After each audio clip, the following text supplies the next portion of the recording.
They say you never really know someone until they betray you. I used to think that was just something bitter people said to make themselves feel better. But I know now it's true. Because I knew Eli my whole life. And still, I never saw it coming.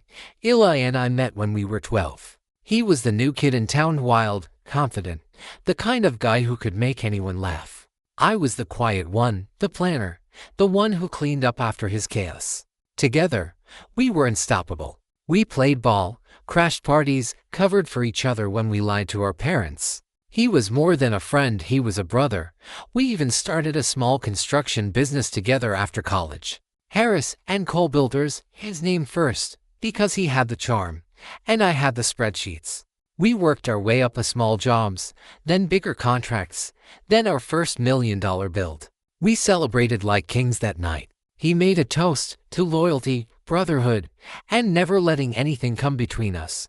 If only he'd meant it. My wife, Laura, came into the picture a few years later. She was smart, warm, the kind of woman who noticed small things like when I skipped breakfast or forgot my jacket. Everyone loved her, including Eli. He called her sis. She called him the knowing third wheel. We laughed about it. For years, everything seemed perfect. Until it was in single quotas. It started with late work nights. I'd get home exhausted, dinner cold, and Laura already asleep. Eli was taking more client meetings solo, saying I needed to rest. I didn't think much of it. I trusted him like I trusted myself. Then one evening, I stopped by the office after hours to grab some files. Ellie's car was parked outside. I assumed he was just catching up on paperwork. He always claimed he worked best alone. But when I walked in, the lights were dim, music playing low from the speaker we kept in the lounge. I called his name. No answer. Then I heard it, laughter, hers. I froze at the sound of Laura's voice. It was muffled, close, the kind of laugh that came out when she was pretending to be quiet. My stomach dropped. I moved toward the sound before my brain could catch up. Through the crack of the door to the meeting room, I saw them. Her hand on his chest, his on her waist. Their mouths so close I could feel my world collapse in slow motion. I didn't move, didn't make a sound. I just stood there, gripping the edge of the doorframe so hard my nails dug into the wood. After a few seconds, I backed away, walked out, got in my truck and drove until sunrise. I didn't confront them that night. No shouting, no fists, no broken glass. I just needed to think. For 2 weeks, I pretended nothing had happened. I went to work, smiled, shook hands. I wanted to be sure before I burned everything down. So I watched, quietly. And sure enough, the signs multiplied. Texts at odd hours. Unexplained client dinners. His cologne on her coat. Every day. A new knife in my bag. Then I found the proof. One morning, she left her laptop open on the kitchen table. Emails. Dozens. Some work-related. Some not. Words I'll never unsee. Promises. Photos. Plans. That was the moment I stopped being their victim. I made a plan. Not the kind you make in anger, the kind you make when your soul's gone cold. I wasn't going to scream. I wasn't going to beg. I was going to destroy both of them. And the best part, they wouldn't even see it coming. There's a kind of patience to revenge that most people don't understand. It's not a feverish sprint. It's a slow, clinical thing, the way a surgeon waits for the perfect incision point. After the laptop, after the proof, I sat down at the kitchen table with a black coffee that went cold before I drank it. And I drew up a list. Names, dates, alibis, weak points, habits. Ali's weakness was twofold: pride and predictability. He loved applause. He loved being the indispensable man in every room. Laura's weakness was loneliness disguised as compassion. She wanted to be seen, needed to be admired. And Eli fed that hunger with the ease of someone used to getting everything he wanted. So, I did the only sensible thing. I played both of them the way they'd been playing me. First, I needed to control the narrative. If I stormed in accusing and ragged, people would pit us against each other and label me the jealous fool. No, I had to look reasonable, hurt, and forgiving. I had to be the man people thought I was. So, I kept showing up. I hugged Laura when she came home, visited the job site, answered client calls. I let Eli see me. I made a point of being the calm center, the steady partner. He grew cocky. Arrogance is a bad trait and an ally and a worse trait and an enemy. At nights I read everything I could. I became a student of their habits. I learned the times Eli left his phone unattended, when he trusted his office with the keys left in the ignition, which contractors had sloppily archived invoices, which clients trusted smiles more than receipts. I started to mirror his voice in my head, the cadence of his boasting, the template of his lies. It helped me predict him. I also set up contingencies. I made burner emails and a throwaway phone. I duplicated files onto encrypted drives. I photographed invoices when I could, saved screenshots, recorded small conversations legal where I live if one party consents, but I didn't tell anyone consented. Little things that would be catastrophic if arranged in the right order. My first move was small and elegant. Eli had a reputation for being a great project manager, but he never managed payroll. I had been the one who structured our pay cycles. I knew where their weak accounting practices were. I faked a client inquiry of a polite, worried email from a supposed homeowner asking for clarification on their contract because they'd been quoted to different prices by two different managers. The email was vague, curiously timed, and forwarded with a note that said, "Needs your immediate attention." It arrived in Ellie's inbox on a Monday morning when he was hosting a breakfast pitch. Predictability, again. He clicked without thinking. In his rush, he opened a link I seeded that looked like a client portal. It was nothing but a benign page, but it logged the IP address and the time. That little fingerprint told me where he worked late, what networks he trusted, and which devices he used. It was the sort of breadcrumb that grows into a trail. Next, I spoke to people he trusted carefully. A friendship here, a coffee there. I didn't accuse. I asked questions that slid into confessions. Have you ever had a contractor push you on an invoice? Weirdest payment you've ever seen? People love to be heard. They love to share grievances when they assume you're not a threat. That's how I learned about the shell vendor Eli routed small bills through when he wanted to hide margins. That's how I found the contractor who'd been paid in cash and had no paperwork to back it up.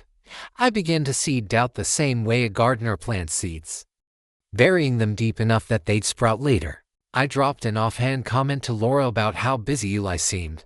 She told me she'd noticed but was too embarrassed to bring it up. I let her name his praise in conversation so she'd feel seen. I was playing two games simultaneously, rebuilding the man at home while corroding the man at work. But I needed something bigger, something public. Reputation is currency in our world. Eli had spent years buying goodwill. I intended to dilute its value. There was a fundraiser coming up, the one the firm attended religiously because it was where future clients and old money mingled. Eli always bought a table and made sure his face was in the program. He practiced his speech. He'd be the one shaking hands and taking pictures, the one people remembered. That night would be perfect. I bought 2 tickets under my LLC's name, Harris & Cole Outreach, and then quietly forwarded one to a journalist who wrote local business profiles under a pseudonym. I didn't pass them evidence. I gave them proximity, the names, dates, and the fact that an investigator was looking at vendor relationships. Curiosity is an itch. Reporters scratch. They started asking around. Not loudly, not yet. Just soft queries. Are contractors paid on time? Who signs vouchers? Who authorized this line item? Meanwhile, I built a paper trail. I did what Eli had not. I practiced the art he thought he'd mastered. When I dug into our archived files, I discovered a pattern, a chain of small transfers routed through what looked like a design consultancy. I traced the consultancy to a mailbox address and a friendly-faced freelancer who'd never been paid on time. I called them as if I were shopping for services, and I listened. They remembered Eli. They hadn't been paid the way they were supposed to. They promised to check their records. It was ugly work. It meant sleuthing through months of emails and binding it into a narrative that could stand up to scrutiny. I compiled it into a folder with a simple title, Harris & Cole Vendor Discrepancies. I printed a copy and slid it into my left jacket pocket like a talisman. I kept my face neutral at the fundraiser.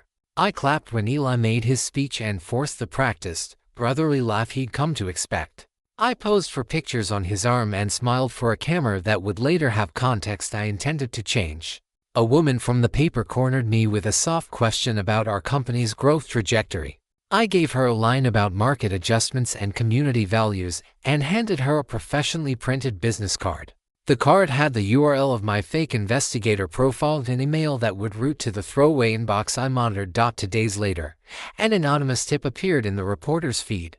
Nothing accusatory, just a nudge. You might want to look into Westbrook Contractors. Funny invoices. The journalism world is only half puzzle solving and half momentum. Once the curiosity began to roll, it rolled fast. Back home, the marriage theater continued. Laura started to ask more questions of Eli when she thought he'd been discreet. He grew sloppy. He started leaving receipts in his coat pockets. He began to text without thinking about his tone. The more I fed suspicion into his environment, the more careless he became. Pride is a terrible blindfold. By the time the reporter sent a vague inquiry to our office, we're looking into a story on vendor practices. Would someone be available to comment? Eli had already begun to sweat. He convened an emergency meeting where his charm looked brittle, and he over-explained everything. He brought in contractors who fumbled when asked for paperwork. He blamed the firm's bookkeeper and pointed fingers at processes rather than scrawled signatures. I didn't say a word in any of it.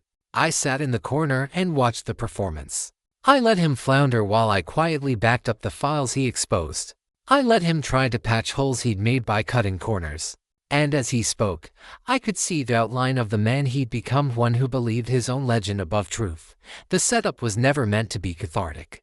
It was surgical. To bring Eli down, I had to be patient enough to let the system do its work. Auditors, reporters, contractors, all of them small gears that would grind his arrogance into dust if I placed the right pebble in the right place.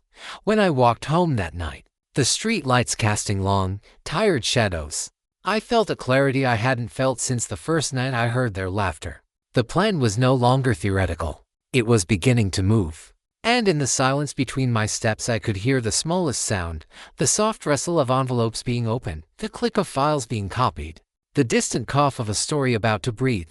I told myself one lie to keep going. This wasn't about revenge. It was about justice. It's easier to do ugly things if you dress them in a word like that.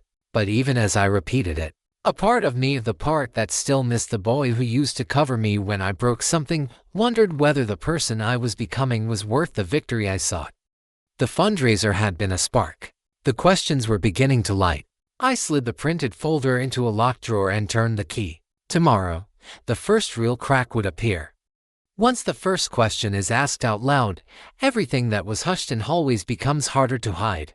I learned that watching Eli try to patch his life, while the world tugged at the seams, was both terrible and beautiful in a way that felt wrong to admit. The reporter's inquiry was gentle at first, an email phrased as curiosity. Would anyone at Harris and Cole comment on vendor relationships? It looked harmless, like a polite knock. Eli answered with crafted charm, the way he always answered: deflect, reassure, pivot to the firm's commitment to transparency. But charm only buys time, not absolution. A few contractors who had depended on his off-the-books payments got nervous. One called the reporter. Another turned up at my office asking for a meeting and then showed me invoices that didn't match bank deposits. Paper trails, once started, have a way of finding the light. When the compliance consultant, one of those outsourced people with neutral suits and checklists, requested a full vendor reconciliation, the first real cracks appeared. Eli swaggered into the meeting room as if he were about to take a victory lap. He had a speech ready and a smile that said, "I'm fine. If any of you have questions, I'll answer them." But the consultant had come armed with spreadsheets I'd quietly suggested they look into. We'd seeded curiosity, and now the auditors were doing the real work. In the audit room, the air felt clinical and cold. Boxes of archived contracts sat like sleeping witnesses. When the consultant cross-referenced vendor names with payment ledgers, anomalies blinked like warning lights. Small amounts siphoned into an unknown design consultancy. Reimbursements that matched no receipts. Signatures that, when isolated, looked slightly off under magnification. Allie's face, which had always been a practiced mask, flickered. For the first time in years I saw fear there raw human, and not the kind that could be ironed out with a glass of whiskey and a shrug. He lashed out. Of course. He accused the bookkeeper of incompetence, the contractor of misremembering. He put on a performance of outrage that would have duped anyone who hadn't spent the last months mapping his habits. People who depended on him for contracts and introductions suddenly discovered their own moral compasses and began to speak carefully. It's funny how quickly self-preservation can be mistaken for integrity. Word leaks slow, like a bulb warming until it pops. Clients called asking questions. One long-term client pulled a bid. A prospective development meeting that had been confirmed for weeks was delayed with the usual corporate language, "We're doing our due diligence." While all this unfolded, Eli tried damage control. He sent glossy emails, scheduled emergency lunches, offered platitudes. But the press is a slow animal that feeds on details. It doesn't care for speeches. Laura changed, too. At first, she tried to be the mediator, the wife who would steady both men in the storm she'd created. But when contractors showed up with copies of invoices that matched dates she'd claimed at home, something in her face shifted from guilt to something sharper, like survival instinct. The sympathy I'd imagined she might feel for Muriel, physical sympathy, was replaced with a new calculation. I saw it in the way she angled conversations, in short silences, in how she began shielding her phone when I walked into rooms. I hated that she could still move without giving me the satisfaction of a raw confrontation. Then came the call I'd been both dreading and waiting for, an anonymous tip to the board. Not a smear, not full evidence, but enough to make them open an internal review. The board acted like a sleeping giant waking. They appointed an external firm to investigate. That firm had teeth and access to bank statements, and once bank statements are on the table, charm is worthless. They traced transfers to intermediary accounts, then to a mailbox address I'd found months earlier. Names that used to be meaningless on a spreadsheet suddenly had faces. Signatures were compared by experts. One of them muttered about pattern recognition and left the room with a stack of printouts. Eli began to unravel in private in a way he never did in public. At his house he paced like a trapped animal, blowing through the lives he'd built, trying to slam doors that wouldn't latch. He called people who'd once been generous and begged for loyalty. A few returned calls at first out of habit, out of fear, out of the old brotherhood, but the timing of subpoenas and audits scared most of them back into silence. The same man who had made a toast to loyalty at our first $1 million job now sat in a kitchen, head in hands, asking a voicemail to forgive him. The personal fallout was ugly. Friends took sides or vanished. Some became cautious to the point of coldness, less a moral choice than a reflexive act of self-preservation. My phone, which had been a lifeline during the setup, began to ring with new names: journalists, lawyers, former clients. Each call pulled a thread. Each threaded pull peeled away a layer of Ellie's legend, but it wasn't only the business that bled. There were smaller devastations, the petty cruelty of neighbors who'd once asked about our barbecues now avoiding eye contact. Vendors who would no longer return calls. Laura's family who stopped accepting invitations with the polite excuse of busy schedules. The village that had once cheered our success now whispered. Sometimes I'd run into someone in a hardware store and hear the soft, disbelieving intake of breath as they connected the dots. The price of being associated with scandal is that your past becomes story fodder. I won't pretend I felt nothing as the world tightened around Eli. There were nights when the satisfaction of watching the house he built begin to lean felt like warmth. But other nights, after the adrenaline sleep faded, the quiet nod. Seeing Tomas, our foreman, who'd once refused to ask questions for the sake of the job, stunned and frightened during an interview, made me question the shape of what I'd started. Was I saving people from his theft? Or had I dragged them into a winter storm they'd never asked to face? Laura's eyes were the hardest to read. Sometimes they registered grief so pure it pierced me, regret for what she did and the way it multiplied. Other times they were blank, a practice shield. Once, in a moment of unguarded sorrow, she reached for my hand and said, "I didn't want to hurt you." I wanted to tell her that the hurt was already a living thing, a beast that gnawed on my bones every night. Instead, I let her hand fall and walked away. It was a coward's move and a merciful one. I wasn't ready for forgiveness, and she wasn't ready to give it. The external investigators compiled their report, and the board convened a heated meeting that lasted into the small hours. I sat in my truck outside the building, listening to muffled voices and the thud of coats on chairs, letting the rain run down my windshield like a slow race. I had not wanted this to ruin lives beyond Ellie's. I told myself it was about justice. But as the audit table stacked evidence, I watched collateral damage accumulate like in red mail. When the announcement finally came, an internal suspension. Terms like temporary leave pending review and cooperation with auditors. Eli stood in the hallway with his bag, face pale but not yet broken. He looked at me then, and for a moment there was a flicker of the boy I'd known. He mouthed something I couldn't hear. I watched him go, and the world felt both lighter and emptier. The fallout was not the clean and I'd imagined in the dark nights of planning. It was messy, complicated, and honest in ways I hadn't expected. People I hadn't thought would be affected now had to answer for choices they'd made or ignored. I had to live with each gavel of consequence. Sometimes I felt like the architect of a necessary purge. Other times I felt like a vandal whose work had grown teeth out. In the weeks that followed, I sat with the truth that unraveling another man's life would never stitch the hole in mine. The file drawer that had held our company's secrets got thicker with affidavits and printed emails. My hands trembled as I slid each printout into place. The revenge I'd choreographed wasn't a single explosive moment. It was a slow, grinding process that revealed more than it fixed truths about Eli. Yes, but also about me, my capacity for patience, my willingness to manipulate, and the way betrayal had sharpened me into someone colder. Still, as the dust settled around the firm, new questions started to pop up like weeds. What would come next? Would Eli fight back with lies that left scars I couldn't mend? Would the board attempt a public cleanup that blamed everyone but the right person? And most brutally, what part of me would remain after the world had learned my role in the downfall? I had no clear answers. What I had was momentum, a dossier in a locked drawer, and a quiet, relentless certainty that the man who'd stood in my kitchen with his hand on my wife's waist needed to face the consequences. The unraveling was real. The aftermath was coming. And somewhere between the files and the phone calls, I felt the cold, steady pulse of what I had set in motion. There's a certain moment in these things when the world stops pretending it doesn't know and starts acting like it does. It's subtle: to a receptionist who doesn't make eye contact, a client who postpones a handshake, but it's unmistakable. That's when reputation, which had always felt like an invisible shield around Eli, began to erode like wet sand. The board called emergency meetings. The external auditors arrived with hard faces and harder questions. I'd expected stonewalling, speeches, old defenses.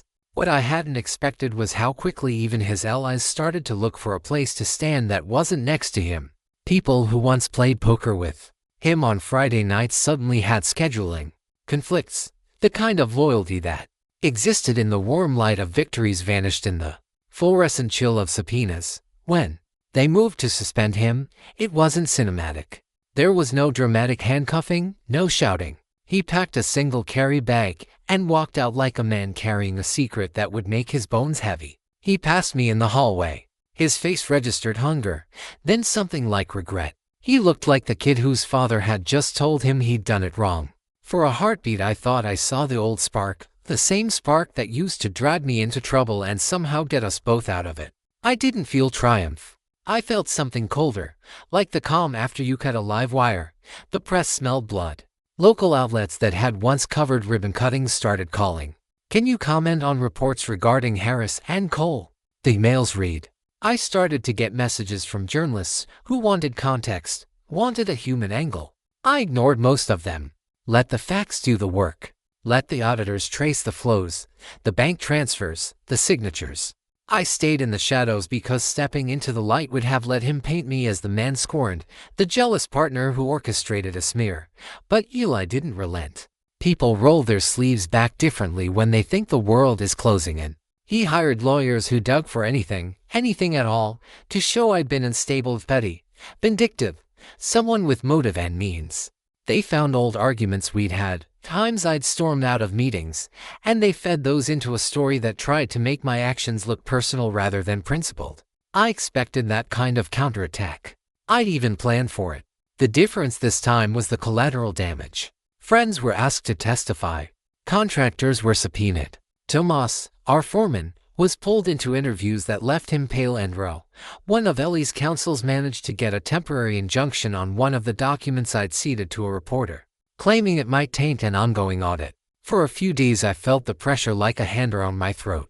Legal maneuvers are loud in ways that courtrooms aren't. Phone calls at odd hours, inboxes flooded with demands, the cheap adrenaline of being chased. Those were the nights I got little sleep. I'd lie awake and hear the distant hum of the city and imagine the worst-case scenarios, the narrative reversed. My motives lashed to a headline, my name dragged in the mud. Then a contractor who'd been paid in cash, terrified and guilt-ridden, walked into a courthouse and swore under oath. He produced bank slips and a running ledger.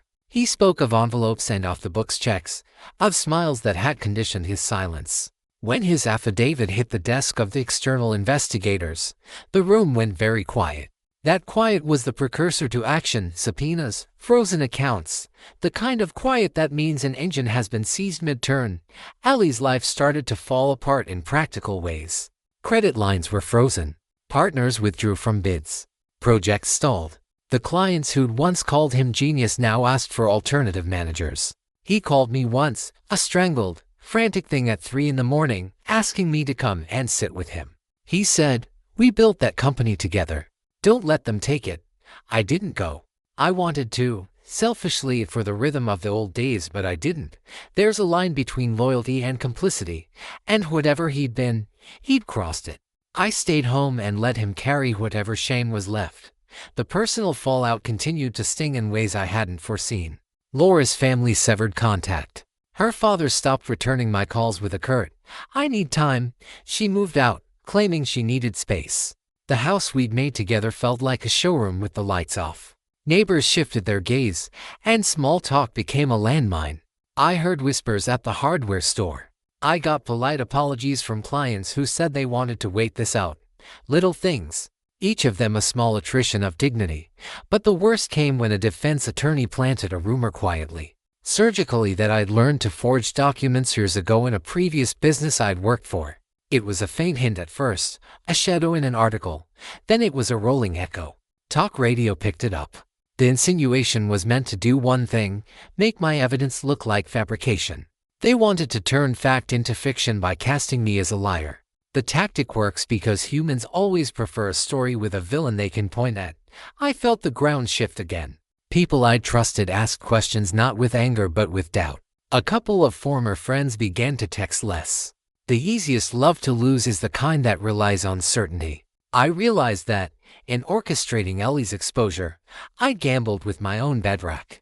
I had to make sure my evidence was airtight, not a single stray file, not a misstated memo. I spent nights rechecking chain of custody notes, rerunning metadata analysis, printing redundant copies and placing them in separate secure locations. Paranoia, when you've made enemies with power, is a rational act. Then, finally, the first indictment papers arrived. They were not theatrical, just a PDF with official seals and the kind of legalese that reads like an avalanche. Wire fraud, embezzlement, conspiracy. The charges were precise and chilling. When the district attorney's office made the announcement, it was clinical. Charges have been filed after a thorough investigation. The local news played generic footage of a building and a man in a suit who was not identified. But inside me, something unclenched. He was arrested on a gray Tuesday. They did it quietly, at his home, before dawn. I watched news footage of him leaving in handcuffs, hair mussed, lawyers at his flanks. He looked older than his years. The man who used to be unstoppable now moved like someone with the air sucked out of him. I felt a jumble of things: of vindication, shame, the complicated hollow wearies of watching a childhood friend reduced to a headline. People reacted in expected ways. Some called me a hero. Others called me a monster. Both were true in different measures. The firm scrambled to renew faith in its leadership and hired outside counsel to repair processes. Ellie's family hired a team of lawyers and a PR firm that spun narratives about pressure and misunderstanding. He pleaded not guilty at his first arraignment, complaining that he was being made an example of. He begged in interviews for the public to remember the good he'd done. It's amazing how quickly memory can be curated. In the quiet after the storm, I visited the places that had stitched up my life before any of this. The old bar where we celebrated our first six-figure contract. The park bench where Eli and I had first planned our business. They all felt smaller, thin with the loss of an illusion. I walked past the construction site we'd started together and watched strangers continue the work, cranes lifting, cement pouring, while the human drama spun away in a different orbit. Life, it seemed, was indifferent to scandal and sorrow. There were nights, still, when doubt crept in. Did I aim too low? Too high? Had I been justified? Had I turned my hurt into cruelty? I couldn't answer with certainty. What I did know was this: the system, when fed with facts, moved.